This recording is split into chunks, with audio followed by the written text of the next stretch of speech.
আজ ছিল রমজানের দ্বিতীয় দিন। আর আজ এক অন্যরকম অভিজ্ঞতা হলো।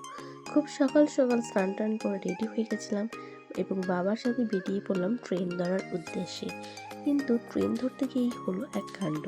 স্টেশনে যখন পৌঁছালাম তখন জানতে পারলাম যে দুটো ট্রেন পরপর ক্যান্সেল আছে। তাই বাবার সাথে আবারও পুনরায় বাস ধরার জন্য বাস স্ট্যান্ডে আসলাম।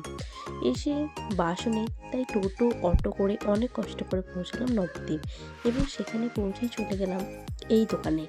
এই দোকান থেকে আমরা আগে অনেক শাড়ি কিনতাম, তাই এই দোকান থেকে আবারও চলে গেলাম শাড়ি নেওয়ার উদ্দেশ্যে। আর এই শাড়িগুলো নিচ্ছি আমি আমার চাচি শাশুড়িদের জন্য, যেহেতু আমাদের এখানে বিয়েতে দিতে হয়, তাই আমরা ওদের জন্য এই 4টে শাড়ি সিলেক্ট করেছি। এরপর চলে গেলাম ব্লাউজ ও সায়া কিনতে। তো ব্লাউজ ও সায়া কিনে অনেক তাড়াতাড়ি বাড়ি ফেরার জন্য বেরিয়ে পড়লাম ট্রেন ধরার উদ্দেশ্যে। কিন্তু এখানে এসে হল এক কাণ্ড। যখন আমরা স্টেশনে পৌঁছলাম তখন দেখলাম ট্রেনটাকে লেট করাচ্ছে, কারণ ইন্টারসিটিকে পাস করাচ্ছে বলে।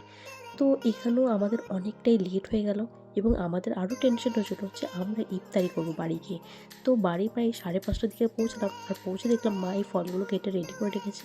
তো আজকে এইটুকুই ভিডিওটা।